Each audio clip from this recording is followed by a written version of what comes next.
Oh, thank God, I finally found it. Now this is gonna make a nice... Mommy, I want that! But that man had it first. I don't care, I want it! It's the last of the limited edition ones, and without it my collection won't be complete! Maybe he will give it to you if you ask nicely. Come on, Ace. It's the right thing to do. You would make this kid's day, you know? Yeah, fuck that kid. First off, he looks spoiled and his mom looks rich enough to buy him half the store. And second, first come, first serve, bitch. Sorry kid, I can put that thing to way better use than you. What an ass! And that right after Christmas!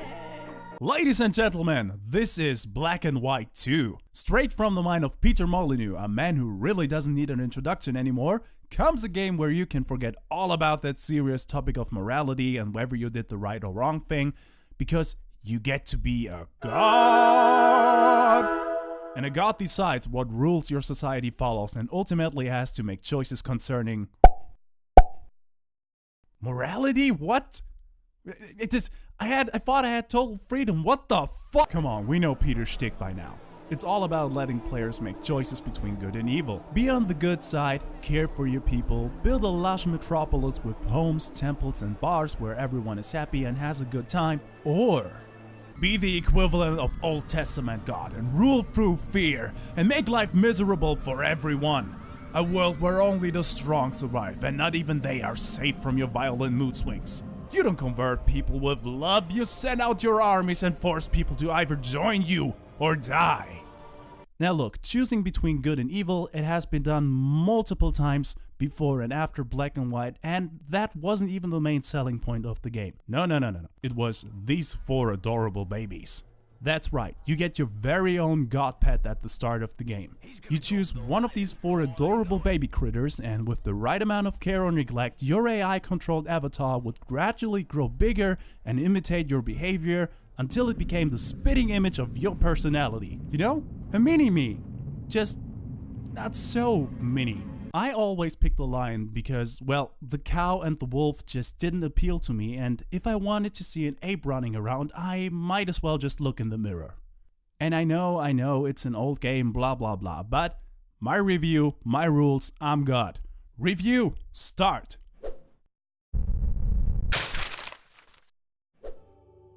Once there was a tribe called the Greeks. They were friendly, generally nice, and had kick-ass gyro and fried squid. But all that changed when the Aztec tribe attacked. They wanted the land for themselves and the Greeks should be killed. Also, possibly because the Greek cuisine was way superior to the Aztecs, but they would never admit it. So amidst all this desperation, a single woman started praying, and a new god, the god of the... The god of the Greek was born. And that's exactly where the game starts, right there on the battlefield, tasking me as an infant god that knows nothing of the world to save the Greek from the Aztec army. So no pressure here, I'm God after all, I can do this. Yeah, well, turns out I can't, there are just too many Aztecs and not nearly enough people who believe in me. Hello. Pray harder so I can kill people, you little git. So, there's only one option left. Followers, pack your shit, your god's opening up a portal to a faraway land where we can rebuild this tribe, make it better than ever before. And then, when we are strong enough and taken over some other tribes like the Norsemen and the Japanese, we will take the fight back to the Aztecs and possibly brainwash them with niceness to join us, or just kill them outright. I'm not sure about that last part yet.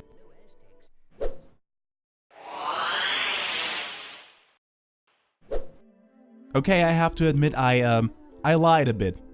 Before I get thrown onto the battlefield, I get to play a tutorial land where I can make myself familiar with the controls. Black and White is played just with the mouse, nothing else, and it works so good. Rotating, zooming, picking stuff up, throwing stuff away, and all that with literally just one hand. Just wanted to give a shout out to this cause controls can make or break your game, so no problems there, moving on. Alright, let's get to the core. Being a sim game and all, there's a lot to cover, but basically, this game is all about influence, how to get it, and keep it. See this green ring here? That's my influence. Within this ring, I am God. Outside of it, I am not existent, and of course I want to get more powerful and increase my influence. But how the hell do I do that? Now remember when I said I need more people to believe in me? That's not a joke, they are the source of my power.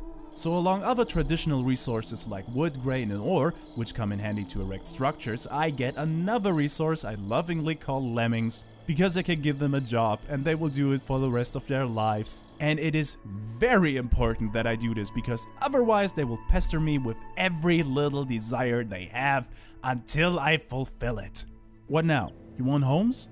Okay, here I lay the foundation, you do the rest, okay? And that's how it works. You just pick one up, give him a job and he will do it for the rest of his life. The jobs include things like farmer, builder, forester, and yes, even a breeder. Because my people are apparently too shy to make a move unless they have me as wingman. I don't think I can do this, Almighty One. Now don't chicken out, we rehearsed this for days, you can do this. Alright, there she comes. Go get her, Tiger. But Hey, Brad! Hey, Nicole. Hey baby, I was sent by God to bang as many women as I can. So, how about it? Wanna fuck? By God, you say? Okay. Thanks, God. You're welcome, my son. And now get undressed, would you? Okay, so far so good. My city flourishes and with every new building and born baby, my influence grows. Soon I will have the whole land under my control. Yeah, that's what I would say if it weren't for these damn other tribes who attack my buildings and kill my people. You see, every land I visit is already owned by another tribe, which I have to convince to my ways first before the land is won. And I say convince because there are two major ways to accomplish this feat. And it has to do with these two guys that make up the good and bad side of my conscience. They pop up every now and then to give me more or less sound advice regarding quests and how to deal with the other tribes. And as you can imagine, the good side wants to build a town so spectacular and so pure that other villages will just give up living wherever they are now and migrate to my town instead. The plus side being that my town gets all the stuff from said village and a bunch of new inhabitants, making me stronger all the way. And the bad side of me wants to take the, let's say, more direct route. Get an army, invade the village, take over that town by force and make them worship me. Which creates another separate influence around the town and of course, their resources are mine too.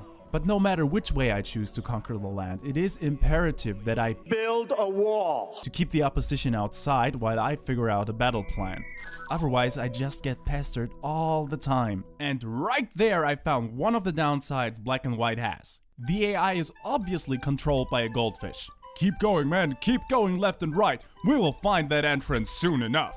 And this is just a platoon of swordsmen. Of course, they aren't going to breach my defenses, but here's the kicker. The game has options to create swordsmen, archers, siege engines, and even that creature can take me down if so inclined. But the game itself does none of it to me.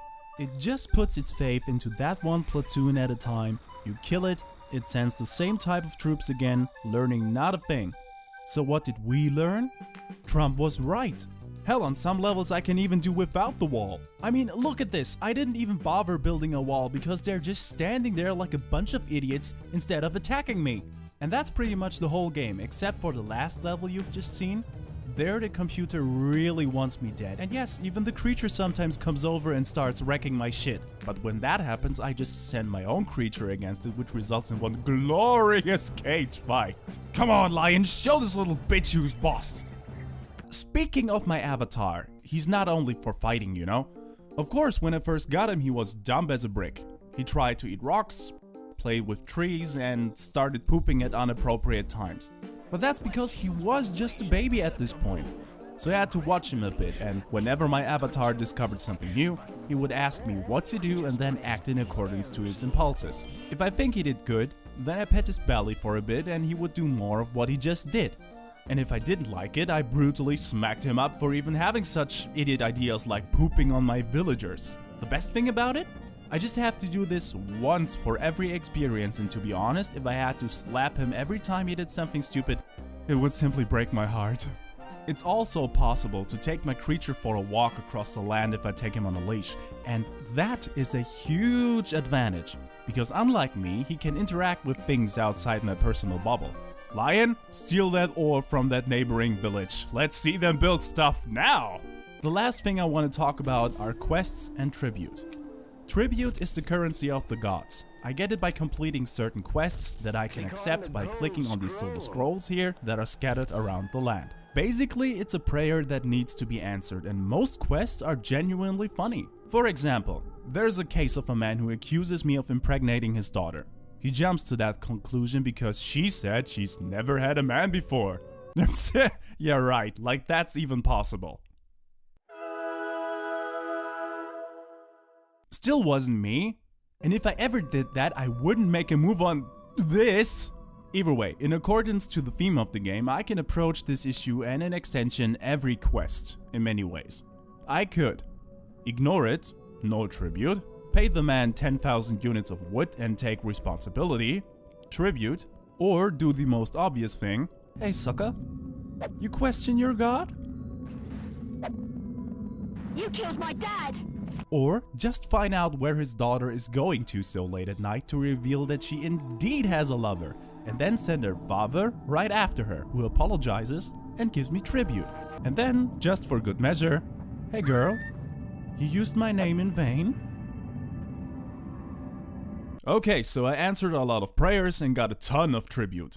And the things I can buy with it can roughly be categorized in 4 groups.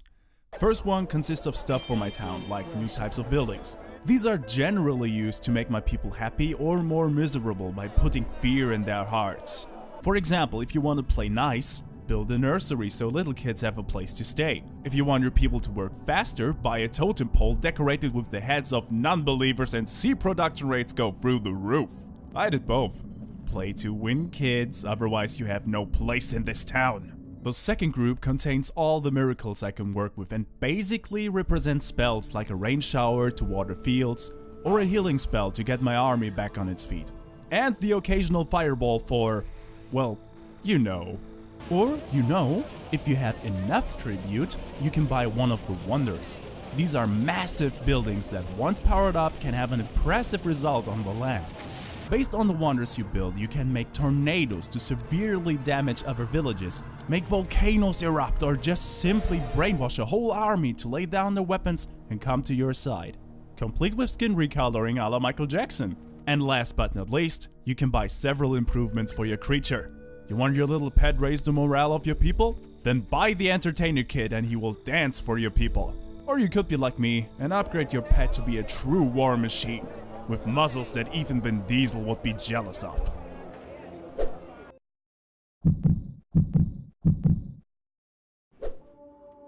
Look at this island and tell me you wouldn't want to book a vacation. It looks like paradise.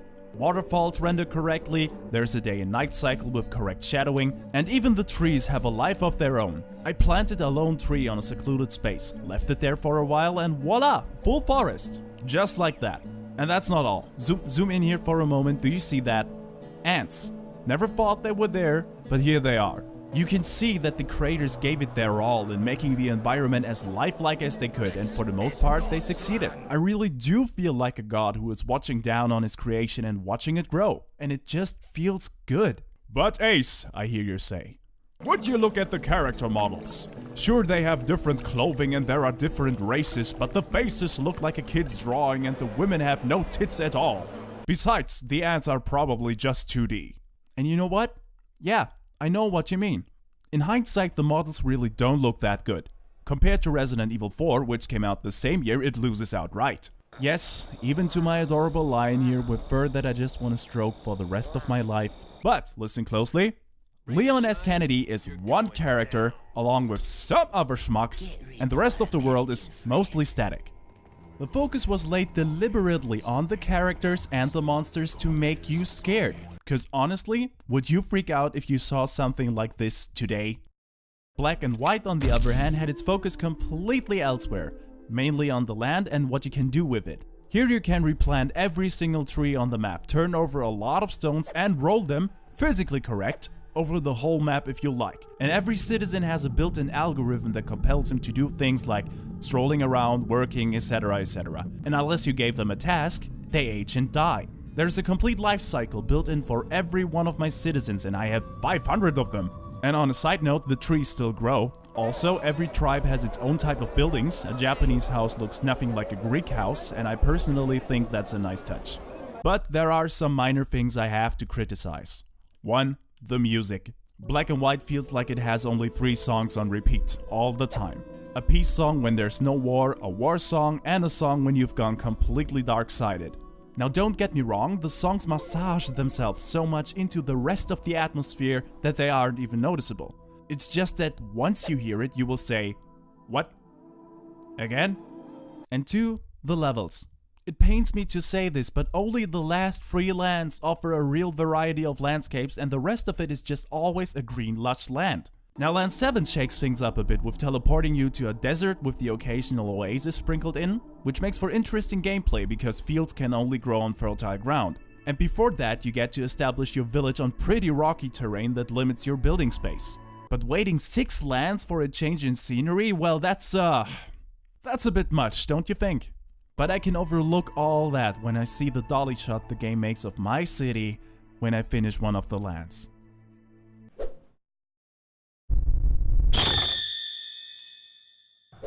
Alright, maybe I'm just spoiled rotten at this point, but tell me, if you complete a game or do something extraordinary within it, you expect a reward, right? Yeah, sorry to say this, but there aren't any here. Let's start with the biggest question. Do you get anything if you decide to be completely good or evil? Not really, no. Well, your hand turns either demonic or angelic and the same happens to the land. Be good and the land will be full with flowers and your buildings will shine like Mr. Clean visits them every day. Be bad and you get to raise a new Mordor, complete with crumbly and overgrown buildings, and the land will be streaked by your evil influence. And that's about it when it comes to extras. No new buildings to unlock, no new things for your creature to learn, nothing. The only thing you can get more of is tribute by completing the silver scrolls and some side missions like letting your creature build 20 houses. And that sounds good on paper, get tribute, buy more. But here's the problem I have with this strategy. The game is practically drowning you in that stuff, and by the time the 5th land comes around you have every building you need for your playstyle and so much tribute left. And of course you could buy the next big wonder or a building to change your alignment a bit, but be honest, would you really build it? It's the equivalent of getting money for Christmas. Sure, I can buy something with this, but what would be even better is if the creators just thought about what I could want. Or better yet, show me something that broadens my horizon of actions, so to speak. As long as it isn't socks, I'm game, baby! But unfortunately, money. Just money.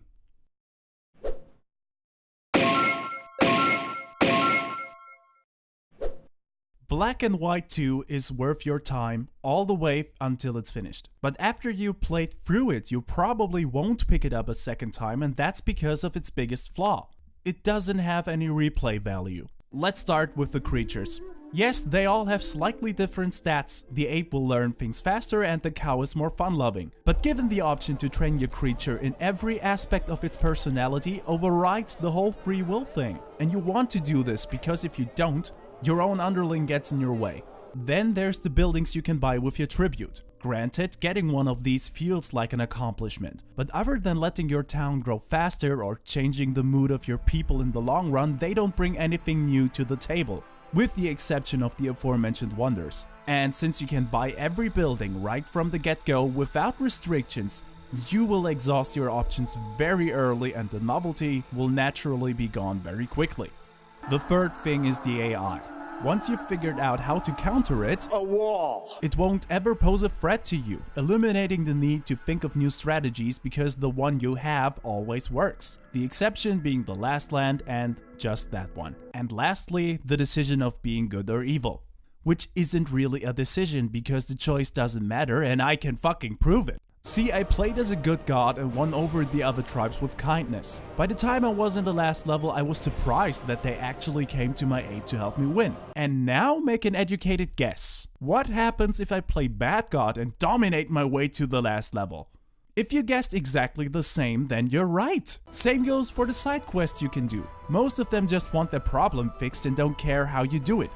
How do I know? The amount of tribute I get is always the same. Being nice or being a dick doesn't even matter to your own people. They will follow you, whatever you do, regardless of their well-being. And that was kind of a letdown for me. because you're given all this freedom, which is great by the way, and I love that, but ultimately no consequences follow because of your actions, and that's bad. So of course the replay value will suffer a great deal when Black and White, a game that prides itself to let you make all the choices, ultimately doesn't give you one because everything you do plays out the same way, and that's even somewhat shown in the gameplay. The only real difference between good and bad is that you have a massive army that you send into battle. And I already covered the dumbness of the enemy, so apart from a little more clicking, not much changes. I would have liked to see my choices come back to haunt me, like making an obvious good choice and then someone stabs me in the back, or making a difficult evil choice to achieve something good afterwards. But, and I have to emphasize this, I still love this game and I'm glad that I played it. So I will sum it up like this.